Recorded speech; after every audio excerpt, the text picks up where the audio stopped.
उत्तर प्रदेश और देश में कुछ नेता ऐसे जिसको कुत्ता बिलार नहीं पूछता है। जब जिसको कुत्ता बिलार नहीं पूछेगा तो जानबूझ के उल्टा सीधा बोलता है कि लोग हमको नोटिस करें। साहब, अपराधी पूरी तरह से सत्ता के संरक्षण में काम कर रहे हैं। पूरा जिला पंचायत का चुनाव अपराधियों के संरक्षण में। साक्षी जो है उसके साथ बड़ी मजबूरी है कि वो जिस बैकग्राउंड से आया है, गुंडों के बैकग्राउंड से आया है। उनको अगर आप कमल पकड़ा दीजिएगा, हाथ में कलम पकड़ा दीजिएगा, उनको लैपटॉप पकड़ा दीजिएगा, वो पागल हो जाएंगे। अब बाबा जी की बात तो छोड़ गया, सरंगी का तार टूट गया, जोड़ने वाला भी नहीं है उनका।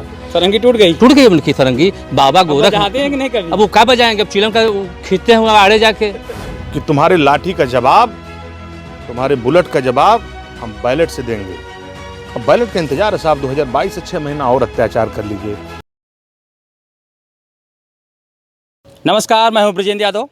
आज हम उपस्थित हुए हैं ऑनलाइन न्यूज इंडिया के लिए और बात करेंगे साक्षी महाराज की। उन्होंने कहा है अखिलेश यादव को, अगर अखिलेश जी बचे ना तो उनको भी ठोक दिया जाएगा। लेकिन मुद्दा क्या था? इसके कुछ दिन पहले अखिलेश यादव ने कहा था कि योगी जी कंप्यूटर चलाना नहीं जानते, वो सिर्फ ठोको नीति जानते हैं। जो उनके उत्तर प्रदेश की पुलिस ठाए ठाए करती थी, उसकी बात हम कर रहे हैं। तो उसी पे हमारे साथ कुछ युवा हैं, ये बनारस के लोग हैं और काफ़ी संजीदा रहते हैं राजनीति को लेकर। उस पर बात करेंगे कि आखिर में क्या, आखिर में साक्षी महाराज जो बयान दिया है क्या सही है? क्या जिसके ऊपर 42 मुकदमे रहे वो लोगों ने, कोई उनके ऊपर आरोप नहीं आया, मुकदमे खत्म हो गए। बस बल्कि केशव प्रसाद मुख्यमंत्री जो उनके ऊपर काफ़ी बड़े मुकदमे रहे, उनके ऊपर रहे और योगी जी के ऊपर रहे, सब खत्म हो गए। और जिसके ऊपर एक मुकदमा भी नहीं है उसको ठोको की बात कही जा रही है। क्या कहेंगे इस मुद्दे पर लेकर? देखिए, आपने कहा साक्षी महाराज, इसके पहले एक चिन्मयानंद स्वामी हुआ करते थे, स्वामी चिन्मयानंद। हम लोगों ने जब उनके कुकर्म देख लिए तो हम लोग स्वामी शब्द हटा दिया, अब हम उनको चिन्मयानंद कहते हैं। तो ये साक्षी जो है महाराज, हमने इसलिए हटाना बंद कर दिया इनको क्योंकि इस उत्तर प्रदेश और देश में कुछ नेता ऐसे जिसको कुत्ता बिलार नहीं पूछता है। जब जिसको कुत्ता बिलार नहीं पूछेगा तो जानबूझ के उल्टा सीधा बोलता है कि लोग हमको नोटिस करें। तो ये ऐसे लोग इसीलिए बयान देते हैं कि हमको लोग नोटिस करें। अखिलेश यादव का वो कद है कि उसके खिलाफ बोलने के बाद ही इनको कुछ फुटेज मिलेगी भारतीय जनता पार्टी में, नहीं तो किनारे हैं। भारतीय जनता पार्टी की किसी बैठकों में इनको नहीं पूछा जा रहा है, भारतीय जनता पार्टी किसी निर्णय में इनको नहीं पूछा जा रहा है। तो साक्षी महाराज की मजबूरी है, अपने जिंदा हैं तो जिंदा नजर आना जरूरी है। नहीं लिखा जिसको कुत्ता बिलार नहीं पूछ रहा है वो ऐसे ही टिप्पणी करेगा। साक्षी जो है उसके साथ बड़ी मजबूरी है कि वो जिस बैकग्राउंड से आया है, गुंडों के बैकग्राउंड से आया है। उनको अगर आप कमल पकड़ा दीजिएगा, हाथ में कलम पकड़ा दीजिएगा, उनको लैपटॉप पकड़ा दीजिएगा, वो पागल हो जाएंगे कि इसमें माउस कहाँ चलाना है, इसमें हैशटैग कहाँ करना है, वो परेशान हो जाएंगे। इसलिए उनको पिस्टल चलाना बहुत अच्छे से आता है, उनको तलवार चलाना बहुत अच्छे से आता है, उनको लाठी चलाना बहुत अच्छे से आता है, उनको बांटना बहुत अच्छे से आता है एक दूसरे में। अखिलेश यादव का क्या गुनाह है? अखिलेश यादव ने गलत बात क्या कह दी? अगर मुख्यमंत्री को लैपटॉप चलाना नहीं आता, ये बात इन्होंने कह दी तो गलत क्या है? मुख्यमंत्री लैपटॉप चला के दिखाते कि मुझे आता है। लेकिन ये कहना कि अगला नंबर आपका है, इसका मतलब आप ये मान लें कि उत्तर प्रदेश में ठोको नीति पूरी तरह हावी है। इस ठोको नीति में सबसे बड़ा नुकसान क्या हो जा रहा है कि ठोकते समय आदमी यही नहीं देख रहा है कि हम ठोक किसको दे रहे हैं। कहा विकास दुबे को किए और कई सारा ऐसा मामला है। नहीं, ऐसे तो विकास बहुत से निकल गए। जो अपनी पत्नी के साथ जा रहा है उसको गाड़ी रोक करके लखनऊ में ठोक दिया गया। जो जियो कंपनी में काम करने वाला व्यक्ति तो उसको ठोक दिया। सबसे ज़्यादा तो ब्राह्मण इस सरकार में ठोक दिए गए। समस्या यह है कि गाड़ी तो किसी की पलट सकती है, लेकिन हमारी नीयत कब पलटेगी ये देखने की ज़रूरत है। जब सत्ता पलट जाएगी आपकी तो यही साक्षी महाराज, जिसको मैं फिर कहता हूँ साक्षी, ये दिखेंगे ना, इनकी भाषाएं वो नहीं रह जाएंगी। यह अशोभनीय भाषा है, निंदा इसकी है। और लोकतंत्र में ये कितना भद्दा मजाक है कि आप सांसद हैं और अखिलेश जी भी आपके लोकसभा सदन के सदस्य हैं, आपके सदन के साथ ही हैं। एक सदन का सदस्य जब अपने सदस्य की गरिमा नहीं रख पाएगा तो किसकी गरिमा रखेगा? तो योगी जी तो कोई बात हो गई संसद में जब रोए थे। देखिए, योगी जी शेर हैं, ये भारतीय जनता पार्टी के लोग कहते हैं। हाँ, हम लोग ये जानते हैं कि आम पब्लिक हैं, राजनीति पे पकड़ रखते हैं, उसकी चर्चा पर चर्चा में भाग लेते हैं। तो हमने इस शेर को सदन में रोते तो देखा है, और केवल इसलिए रोते देखा है कि 2 बार पुलिस उनके घर आ गई थी। तो मैं तो समझता हूँ कि आजम खान या जो ऐसे लोग जिनका ये सरकार उत्पीड़न कर रही है, मेरे निगाह में तो वो लोग शेर हैं कि सैकड़ों मुकदमे के बाद किसी की आंख से एक आंसू नहीं निकला और आपके हर जुर्म को सह रहे हैं। अमित शाह और अमित शाह के नेता माननीय प्रधानमंत्री जी पूरे देश में झूठ बोलने का ठेका इन्होंने ले रखा है। पूरा देश जानता है कि डीजल, पेट्रोल, गैस और आम ज़रूरत की चीज़ें इतनी महंगी हैं कि रोज़मर्रा से चीज़ के महंगे होने से आम आदमी परेशान है। और ये थेथराई कर रहे हैं कि महंगाई पे कंट्रोल है। किस चीज़ को एक भी ऐसा वस्तु आप बताएं जो कि इस दौर में सस्ती आपको मिल रही है? कोई भी चीज़ ऐसा एक आप खुद ही बता दें। तो मोदी हो चाहे अमित शाह हो या चाहे इनके पार्टी के कोई भी नेता हो, पूरा झूठ बोलने का ठेका इन्होंने ले रखा है। तब वो झूठ बोलेंगे ही, चाहे वो अपराध पे ले लीजिए, महंगाई पे ले लीजिए, चाहे किसी भी अन्य चीज़ पे आप ले लीजिए। अभी अमित शाह कह रहे थे कि अपराध उत्तर प्रदेश में नहीं है। साहब, अपराधी पूरी तरह से सत्ता के संरक्षण में काम कर रहे हैं। पूरा जिला पंचायत का चुनाव अपराधियों के संरक्षण में, यहाँ तक कि जो अपराधी के ड्राइवर थे, जो अपराधी के रसोइये थे और जो अपराधी के घर में काम करने वाले लोग आज बनारस में ही सहित पूरे पूर्वांचल में अध्यक्ष और ब्लॉक प्रमुख बने बैठे हैं। जाके पता कर लीजिए आप, बनारस से लेके, मिर्ज़ापुर से लेके, जौनपुर से कौन लोग हैं। पूरा अपराधियों के एक वर्ग विशेष, जाति विशेष का एक सरकार के साथ जबरदस्त गठजोड़ हुआ है। तो बड़े सीधे माफिया लगते हैं हमें, जिसका नाम आप लेना चाहते हैं। देखिए, हम जो कह रहे हैं, लोग आप भी समझ रहे हैं, जनता भी समझती है कि पूरे कोई गलती, सारे माफियाओं की 500 1800 कुछ पहले से रहे हैं। देखिए, अब आप कहते हैं कि माफियाओं की संपत्ति जब्त किए हैं। अभी एक तरफ से पूरे पूर्वांचल के बड़े माफियाओं का मैं नाम गिनाऊंगा जो आज भारतीय जनता पार्टी के संरक्षण में रह के फल फूल रहे हैं। उनके ऊपर इनका कोई डंडा नहीं चलता है, उनके ऊपर इनका कोई डंडा नहीं चलता है। जाति विशेष के जो माफिया हैं पूरे पूर्वांचल में हावी हैं। मैंने अभी कहा कि उनके घर में रसोइया और उनका ड्राइवर जिला पंचायत अध्यक्ष और बनवाते हैं। अपने जेब का लोकतंत्र बना रखे हैं। उस पर योगी जी को हिम्मत नहीं है कि उस पर उनका अपराध मुक्त शासन का व्यवस्था चल सके। तो इसलिए ये पूरी तरह से, चाहे मोदी जी हो, अमित शाह हो और इनके अपने मुख्यमंत्री जी हों, झूठ बोलना और इनके सिवा इनके पास कोई काम नहीं है।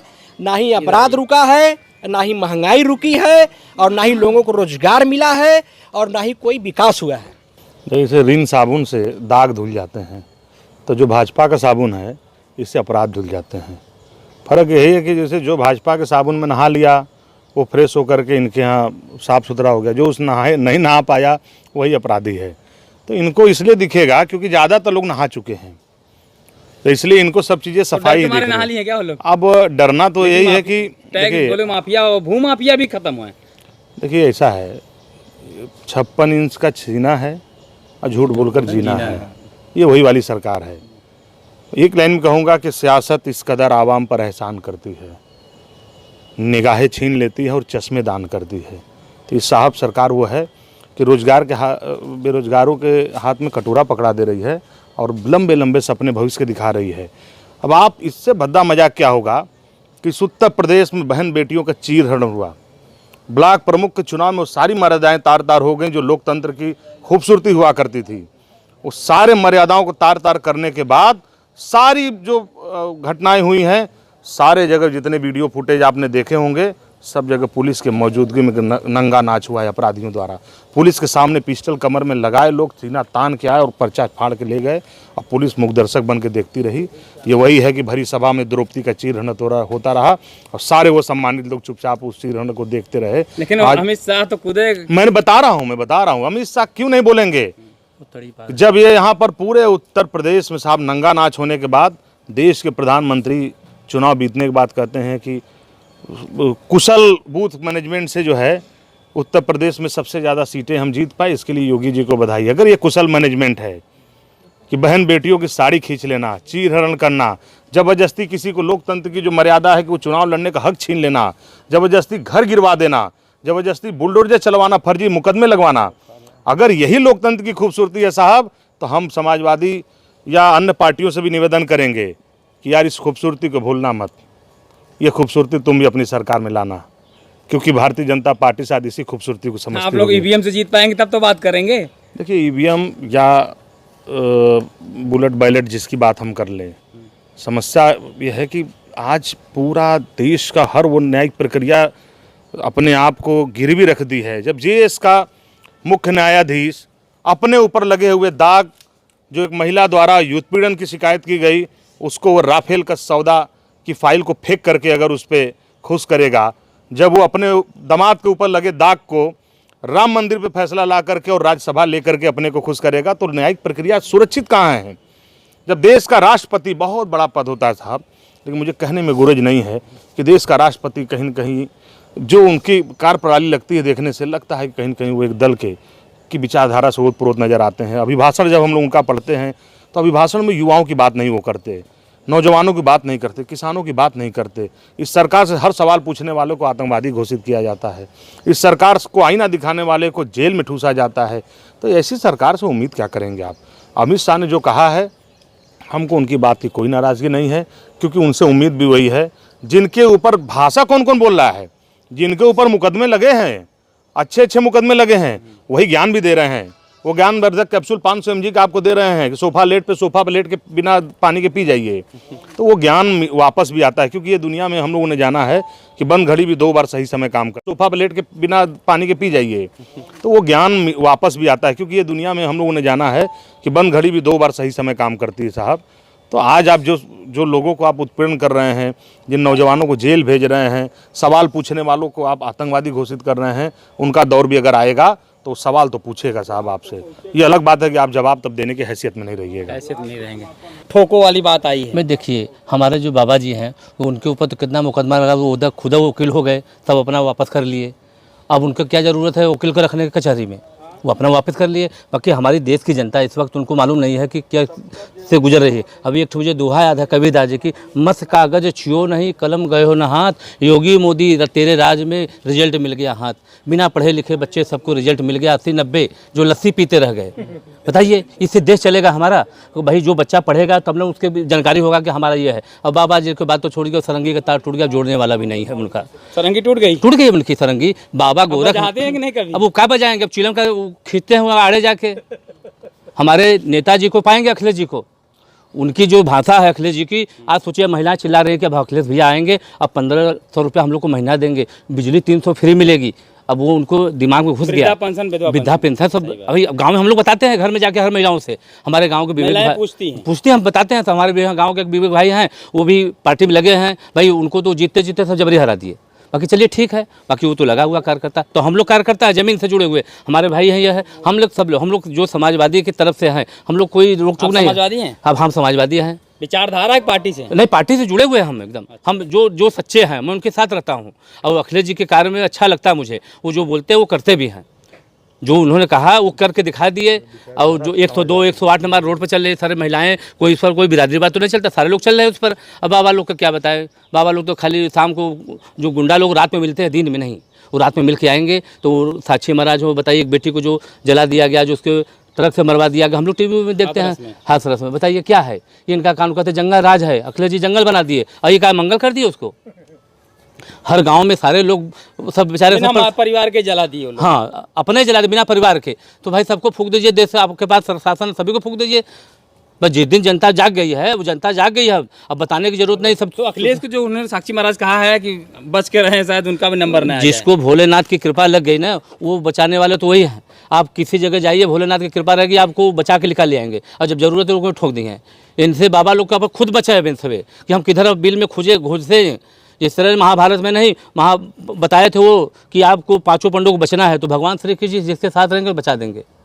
ये बाबा जी के बस के नहीं है, ये मठ उनके पास, वो मठ चलावे खाली, ये देश नहीं चल पाएगा उनसे। इस तरह से सीबीआई भी एक जांच चल रही है, बाबा जी की जांच हो सकती है। वो बाबा जी की जांच वो खुद भगवान जांच कर लेंगे, उनको ऐसा जांच करेंगे कि कहीं मठ के किनारे जाके रोएंगे कि भगवान को बचा लीजिए, हमने बहुत बड़ा पाप कर दिया है, उनसे बड़ा दुनिया में कोई है ही नहीं है। ये नगरी भोलेनाथ, बनारस में बरनवाल राजा जो बहुत तपा हुआ था, एक जमाना था, जिसको काशी नरेश को बंधक बना के बलात्कार करता था, काशी पापनाशी, उसको उन्होंने सहसनत करके आज काशी नरेश को छोड़ा के अलग कर दिए। ये वो नगरी है। बनारस में अपने के सब लोग हैं, कोई कम किसी से नहीं है, सब राजा है। उन्होंने कहा है कि उत्तर प्रदेश में गुंडा राज सब खत्म हो गया, नक्सलवाद तक खत्म कर दिया उन्होंने। क्या कहेंगे? देखिए, गुंडा राज और नक्सलवाद की अगर बात करेंगे तो ऐसा कोई जिला नहीं बचा है जहाँ पे रोज़ हत्या, बलात्कार, लूट पाट और तमाम चीज़ें, बहनों का चीर हरण से लेके उनके घर में जाके उनकी माताओं बहनों का बेआबरू करना, उनको उनके साथ गलत कृत्य करना, तमाम चीज़ें ऐसी की जा रही है उत्तर प्रदेश में और बाबा जी के राज्य में। ये राम राज्य चल रहा है। इस राम राज्य में आप अपने आप को सुरक्षित नहीं कर सकते कि अगर आप घर के बाहर निकल रहे हैं, अगर अपने किसी काम से, तो आपका ये सुनिश्चित नहीं है कि आप अपने घर शाम को या रात को घर पहुँचेंगे कि नहीं पहुँचेंगे। कि तुम्हारे लाठी का जवाब, तुम्हारे बुलेट का जवाब हम बैलेट से देंगे। अब बैलेट का इंतजार है साहब, 2022 से 6 महीना और अत्याचार कर लीजिए, क्योंकि जो आम पब्लिक है ना, मिल क्या रहा, हम नौजवानों को मिल क्या रहा है इस सरकार आप से। बनारसी कुछ कहेंगे इसमें? देखिए, हम लोग ये जानते हैं, ये सरकार वो है, जैसे एक पिक्चर था गैम्बलर, उसका गाना था अपने घर में चोरी करके खूब मचाऊं शोर, मेरी मर्जी, मैं अपनी शादी में ही न जाऊं, मेरी मर्जी। तो ये वो सरकार अपनी मर्जी, खाता न बही, जो ऊपर बैठा दाढ़ी बाबा कहें वही सही। समस्या यह है कि ये भाजपा लड़ रही है आपस में, और आपस में लड़ने का फ़ायदा यह है कि इनके जैसे शर्मा जी आए तोप बन